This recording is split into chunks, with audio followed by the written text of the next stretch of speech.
Hello, true crimers, and welcome to Only Murders and the Missing, a podcast presented by UQ Criminal. Join us as we explore the fascinating world of true crime. In each episode, we'll take a deep dive into the story, unraveling the mystery and uncovering the cases that still haunt us. Through our podcast, we will shed light on the victims, honoring their memories and seeking justice on their behalf. Beyond storytelling, we are advocates for the missing and the murdered, lending our voices to those who can no longer speak for themselves. So, grab your headphones and prepare to join our mission. Are you ready? Welcome to Only Murders and the Missing.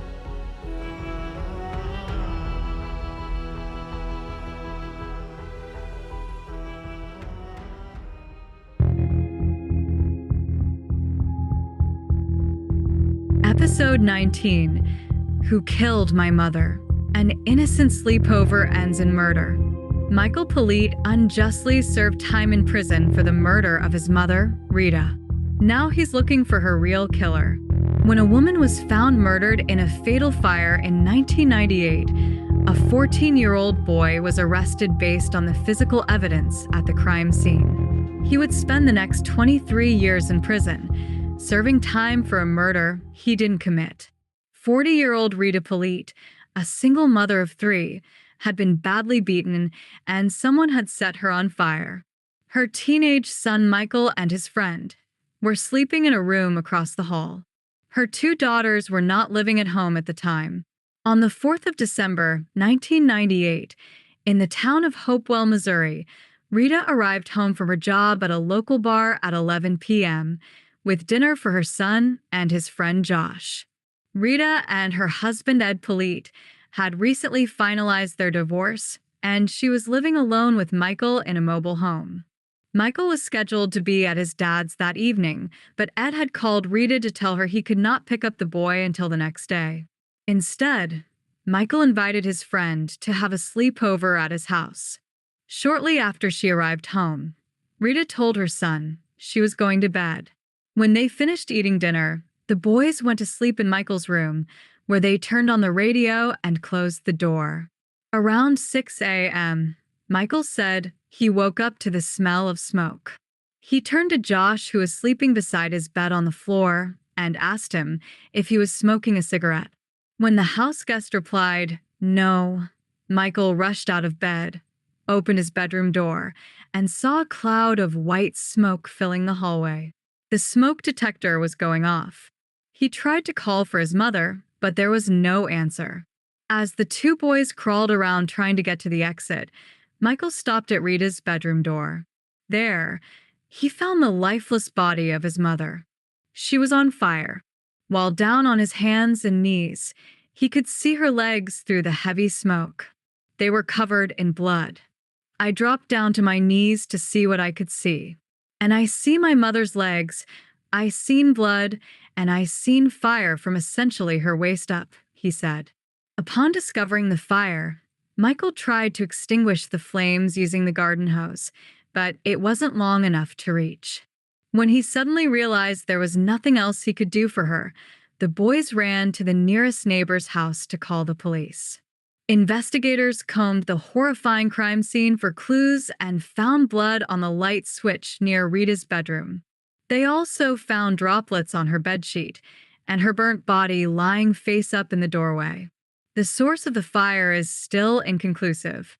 Rita's official cause of death was carbon monoxide poisoning with blunt force trauma to the head. The pathologist concluded that there would have been a large amount of blood produced, considering Rita had been struck in the back of her skull, and the killer certainly would have been covered in it when they fled the scene. Michael's clothes were free of any blood evidence. Items that could have been used in the crime were found at the home, including a flashlight, fire poker, and 2 baseball bats. All 4 items were tested by the crime lab, and all were excluded as the murder weapon. The object used to beat Rita Politte has never been found. Investigators noted that Michael's behavior after the crime was unusual, considering what he had just experienced. They said he displayed angry outbursts and noncompliance during his interview. Because of his behavior, he immediately became the prime suspect in his own mother's murder. Based on his reaction, authorities were quick to judge and decided that Michael must be a cold-hearted killer with no emotion in response to his mother's brutal death. Because they assumed his guilt early on, many avenues of the investigation were never explored. Footprints outside of the trailer home were never collected as evidence. Neighbors had reported hearing dogs barking at 3 a.m. that morning, and Michael's friend Josh said he heard the same thing, but this was never investigated any further. Did the dogs alert to someone lurking outside the home? Michael was interrogated heavily over the following 48 hours and was denied sleep during this time. He was not offered an attorney, and an adult was not present even though he was a minor. The teenager also failed a computer voice stress analysis. This extremely unreliable test was conducted only 6 hours after the boy had just discovered his mother's murdered corpse. Unsurprisingly, high levels of stress were detected. Initially, forensic laboratory tests confirmed the presence of gasoline on Michael's shoes.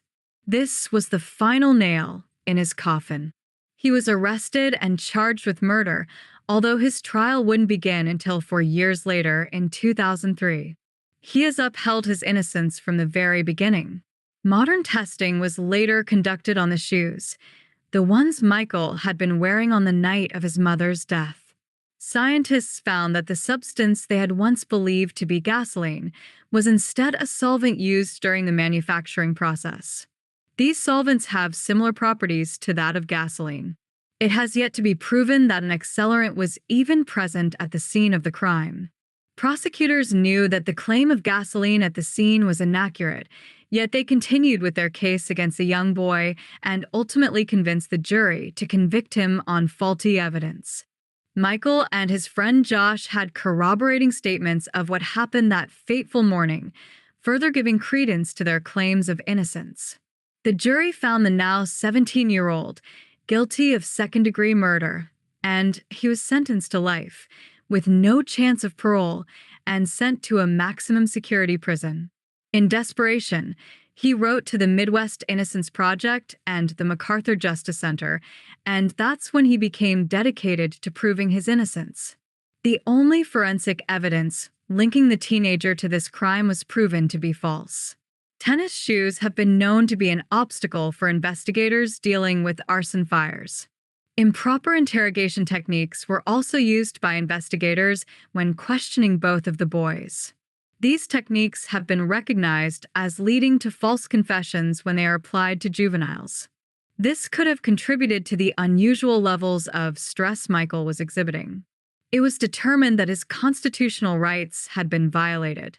On the 22nd of April, 2022, Michael Politte was released from the Jefferson City Correctional Center on parole. With the assistance of the MacArthur Justice Center, the Midwest Innocence Project, and the Langdon and Emerson law firm, he is fighting for his exoneration and true justice in his mother's unsolved murder case. Years earlier, Michael had been given the chance to be a free man. Prosecutors in his case offered him a plea bargain. If Michael had taken it, he would have served a maximum of 15 years and would have been released, but he refused, saying, "I'll die in here. I didn't murder my mother, and she's going to get her justice." There are still other individuals that have been overlooked by the police as potential suspects.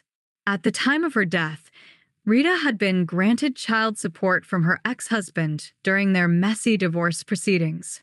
She was also awarded half of his pension and 401k. The judge's ruling occurred only a week before Rita was beaten and burned to death. This gave Michael's father, Ed, more of a motive to kill than the 14-year-old ever had. According to witnesses, Ed Politte had threatened Rita at the local bar where she worked, telling her that she would never see a penny of his money. However, as incriminating as this information is against him, Ed's home phone records show he answered a call at the time Rita was killed, indicating that he couldn't have been in her home when she was set on fire. But could he have arranged to have her killed? Eyewitness accounts include seeing Ed's cousin near the trailer home in the early hours of December 5th, and that he was wearing a wet t-shirt. Another witness claims to have seen the cousin's truck parked nearby. Unfortunately, these reports were never followed up by police, so the theory of Ed's cousin being responsible for Rita's murder is still just a theory. Ed himself does not believe his son is the killer. Michael's original guilty charge is currently upheld by the court, meaning he is still legally considered to be his mother's murderer. Now living in St. Louis, Missouri, Michael is supported by his loved ones as he works to clear his name and find justice for his mother. Langdon and Emison attorney Mark Emison said, Michael Politte's wrongful conviction is a disturbing example of the state taking a young man's life away because of tunnel vision and unreliable evidence. But that begs the question, if Michael didn't kill his own mother, then who did? Despite all of the chaos that surrounds Michael Politte's convoluted and unmerited conviction, there is a murder victim in this story that still awaits justice. Rita's homicide case has been reopened and is being re-examined by investigators, giving hope that the real culprit may one day be found. At the heart of this tragedy is a hardworking woman and loving mother who lost her life at the hands of someone who has gotten away with it. She deserves to have her case solved and not forgotten. Her daughters want her to be remembered for her smile and her contagious laugh. If you have any information about the murder of Rita Politte, please call the St. Louis Regional Crime Stoppers hotline at 866-371-8477.